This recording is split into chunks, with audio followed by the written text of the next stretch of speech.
Okay, Okay, here we there go. we go. Very good. Hi, this is Elizabeth Clare Brewington with Discover Brightside, and I am here with Sharyn Abbott. And we were just in the studio a minute ago, and we were talking about this amazing program and things that she's doing. And I want you to hear all about it. So, Sharon, tell us about your foundation and tell us about this great work that you're doing. Thank you, Elizabeth. That's so nice of you. I actually got this idea from my little brother. I had taken my brother away from my parents when he was 15, and I was only 24 years old. And I realized that at 15 years old, there wasn't a whole lot for kids to do. So we started an organization called Youth Enterprise. And even the Reverend Jesse Jackson came from San Francisco to Chico and helped us launch the program. And it was really amazing. We did things like the kids decided to clean up a neighborhood that was completely destroyed. And we got Keller Williams to donate the paint to whitewash the fences and just wonderful things. And then I got involved in a group called Rubicon in the San Francisco Bay Area in the early 90s. And they housed children 5 to 15 that had been molested, typically by a family member. And the only place for those children to go, other than the 30 spots in those five houses, was juvenile hall.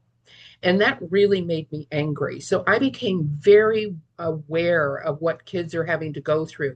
At 15 years old in the United States, all children are out of the system. So they're put out on the streets. They cannot even have food stamps because they don't have an address. So these children don't know where they're going to sleep tonight. They don't know where their next meal is coming from.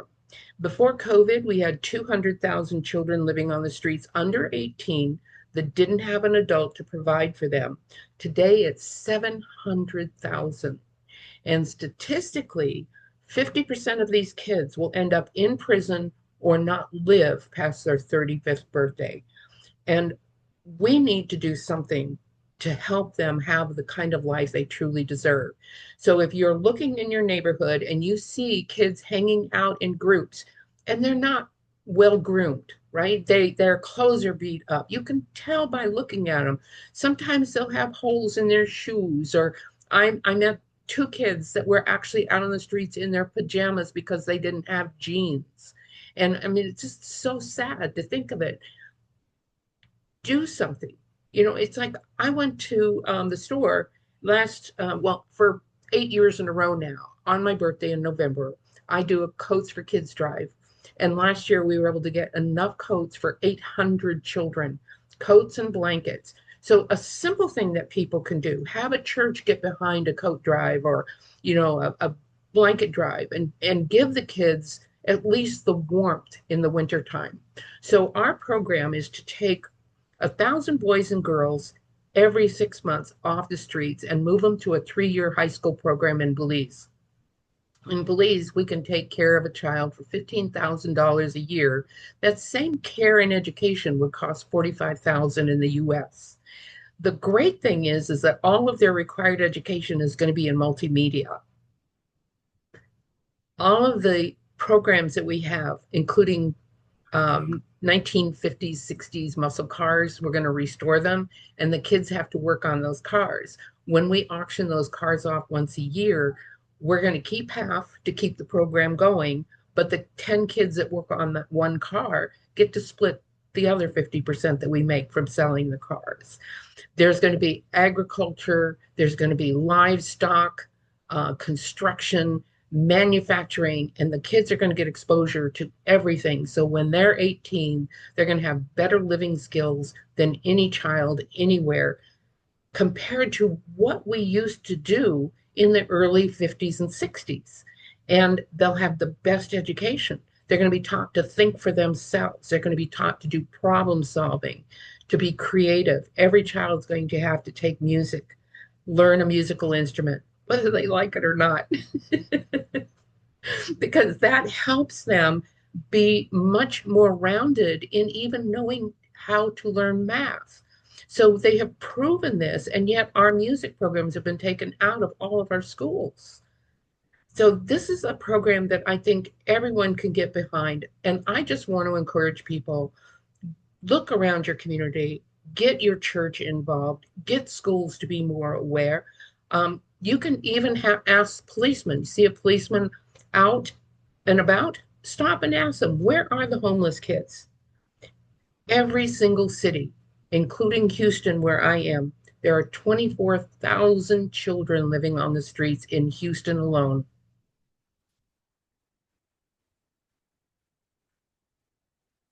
Yeah, we have to do something.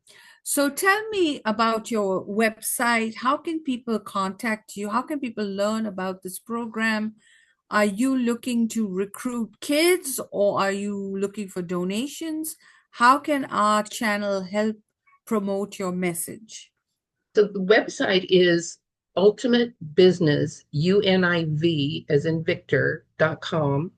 And there's about 2,000 pages with the explanation of all the things that have gone on since 2011 when I first put up the website.